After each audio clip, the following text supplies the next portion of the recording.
எதுக்கு உங்க 2 பேருக்கும் இந்த வேண்டாத வேலையெல்லாம்? இன்னும் 3 மாசத்துல பரீட்சை வரப்போகுதுல, அதுல போய் ஒழுங்கா படிச்சு முதல்ல வரதுக்கு உண்டான வழிய பாருங்க. அதை விட்டுட்டு தெரியாத விஷயத்துல கைய கால குடுத்துட்டு உடைச்சிட்டு வராதீங்க. இந்த விஷயத்திலயாவது நான் சொல்றது ஒழுங்கு மரியாதையா கேளுங்க. ஏ கனகா, வாய முடு. ஸ்கூலே பசங்க திறமைய நம்பி அனுப்புது. அவங்களுக்கு நல்லதா 4 வார்த்தையை சொல்லி அனுப்புவியா? இப்படி எதிர்மறையாவே தான் பேசுவியா? அத்த, இங்க பாருங்க, எனக்கு இந்த மாதிரி அலங்காரம் எல்லாம் பேசுறதுக்கெல்லாம் வராது சொல்லிட்டேன். அங்க என்ன நடக்க போதோ அது அப்படியே இங்க சொன்ன. நம்ம பசங்க திறமை என்னன்னு எனக்கு தெரியாதா?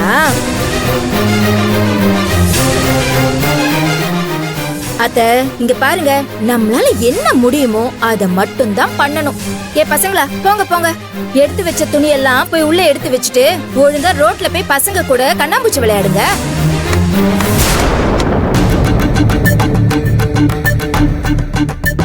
பாத்தீங்களா, நான் சொல்றதுதான் சரின்னு உங்க அம்மாவே ஒத்துக்கிட்டா. அதான் பாத்தியா எப்படி கை தட்டி பாராட்டுறான்னு. அப்படிதானே வினோ? ஆமா, பாராட்டுதான். அதுவும் உனக்குதான். ஆனா நீ நினைக்கிறதுக்காக இல்ல கனகா. இன்னைக்குதான் பசங்க முன்னாடி நீ சரியா பேசியிருக்க. அதுக்குதான் உனக்கு இந்த பாராட்டு. ஒருத்தங்க வெற்றிக்கு முன்னால அவங்க வாங்க போறது பரிசும் பாராட்டும் இருக்கலாம். ஆனா அந்த வெற்றிக்கு பின்னால அவங்க பட்ட அவமானங்களும் தோல்விகளும் மட்டும்தான் இருக்கும். அதுதான் அவங்க ஜெயிக்கிறதுக்கான முதல் உந்துதலா இருக்கும். அப்படி ஒரு உந்துதலையும் தன்னம்பிக்கையையும் தான் நீ இப்ப என் பசங்களுக்கு கொடுத்துட்டு இருக்க. பசங்களா, சித்தி சொன்னது வெறும் வார்த்தை இல்ல, உங்களுக்கு இருக்கிற தன்னம்பிக்கையை உசுப்புற உன்னதமான வரிகள். இவங்க மட்டும் இல்ல, உங்களை சுத்தி இருக்கிற பல பேரு இப்படிதான் உங்களால முடியாது முடியாதுன்னு ஏளனமா பேசுவாங்க. அதையெல்லாம் நீங்க பெருசா எடுத்துக்காம உங்க மேல நம்பிக்கை வச்சு நீங்க போராடணும். சரியா? உங்களால முடியாதுன்னு சொன்ன சித்தி முன்னால வைராகியமா நீங்க ஜெயிச்சு காட்டணும். சரியா? பல பேரு மனசுல உள்ள வலியால தான் ஜெயிச்சிருக்காங்க. நீங்களும் இத வலிய நினைக்காம போட்டியில ஜெயிக்கிறதுக்கான வழியா நினைக்கணும். சில சமயம் முடியாதுன்னு சொல்றவங்க கிட்ட இருந்துதான் நிறைய பாடங்களை நம்ம கத்துக்கணும். அப்படிதானே கனகா? செல்லங்களா, அகப்பட்ட துளியே மழையாகும், அடைப்பட்ட விதையே மரமாகும், உழப்பட்ட நிலமே பயிராகும், உடைப்பட்ட மனமே திடமாகும்.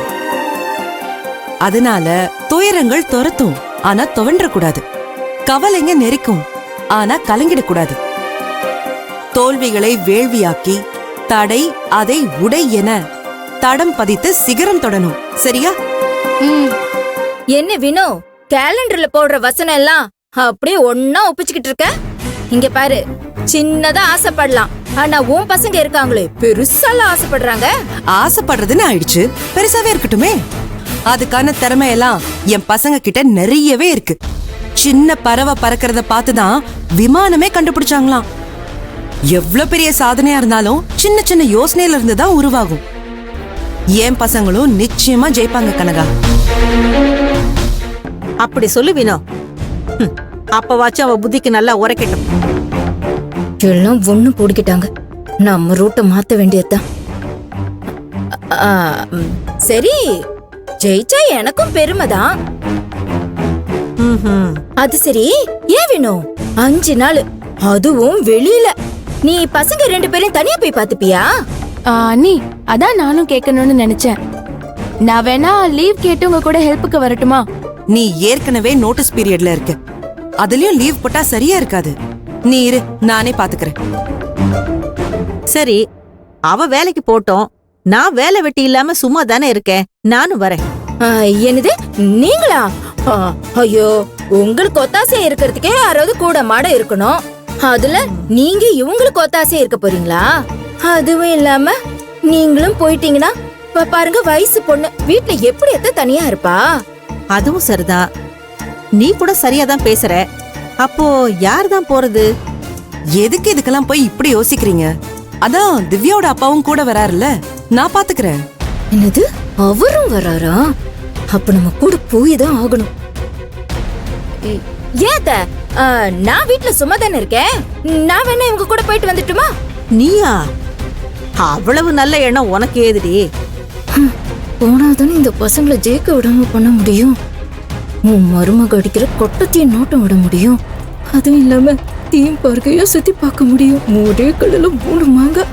கனகா, ரொம்ப நேரமா நீ எங்க கிட்ட பேசுறதா நினைச்சு உனக்குள்ளேயே பேசிக்கிட்டு இருக்கிற. நினைக்கிறதெல்லாம் சொல்ல முடியுமா? அதெல்லாம் ஒண்ணு இல்ல அத்தை. நான் இல்லாத இந்த 5 நாளும் உங்க பையன் சாப்பாட்டுக்கு என்ன பண்ணுவாரோ ஏது பண்ணுவாரோன்னு யோசிச்சுட்டு இருந்தாத்த. அதுல உனக்கு என்னடி யோசனை? நீ வீட்ல இருந்தா மட்டும் அப்படியே ரொம்ப கவனிச்சுக்கிற மாதிரி தான் பேசுற. அதெல்லாம் நான் பாத்துக்கிறேன், நீ போ.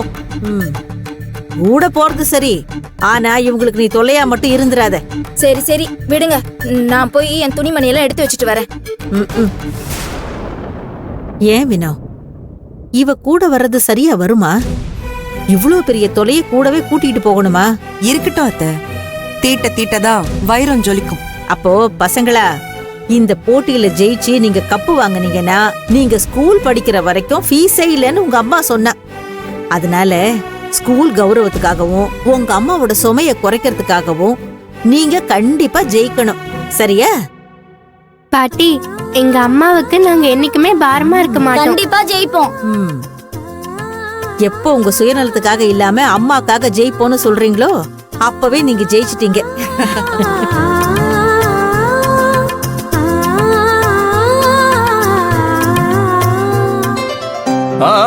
மாப்பிள அங்க போய் மாப்பிள எல்லாத்தையும் ஏத்தியாச்சு. மாப்பிள்ளைங்களா? ஆமா. எல்லாத்தையும் வண்டியில ஏத்தியாச்சு. நீங்க கிளம்ப வேண்டியதுதான். பாத்து ஏன்பா வேலு, போற இடத்துல வேலை அதிகமா இருக்கும்னு சொல்றீங்க. நம்ம ஹோட்டல்ல வேலை செய்யற 2 பேரை கூட கூட்டிட்டு போனா உங்களுக்கு ஒத்தாசையா இருக்கும்ல? அக்கா, எதுக்குக்கா கூட 2 ஆளுகளை வேலைக்கு வச்சா அவங்களுக்கு கூலி சம்பளம் கொடுக்கணும். வர்ற லாபத்துல நம்மளுக்கு தான் குறையும். நாங்க தான் இத்தனை பேர் இருக்கோம்ல, சமாளிச்சுக்கலாம்க்கா. சரி சரி, ஜாக்கிரதையா போயிட்டு எல்லாத்தையும் நல்லபடியா முடிச்சு கொடுத்துட்டு நல்லபடியா வந்து சேருங்க. சரிம்மா, சரி. அப்பா எல்லாரும் கிளம்புறதா? ஒரு நிமிஷம் இருடா. ஏமா, தேங்காய் உடைக்கணும், கற்பூரம் சுத்தணும் எல்லாம் சொன்னீங்க. ஆமாமா, மறந்தே போயிட்டேன். இரு. செல்வி எடுத்துட்டு வரா. வாமா வா. வாமா செல்வி. முன்னாடி வந்து நில்லுங்க எல்லாரும், வாங்க வாங்க.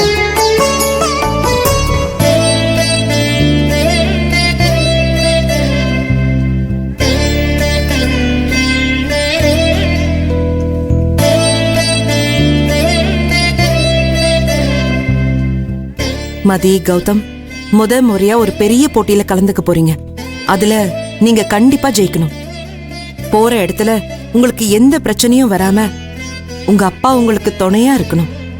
அத மனசுல நினைச்சு நல்லா வேண்டிக்கோங்க.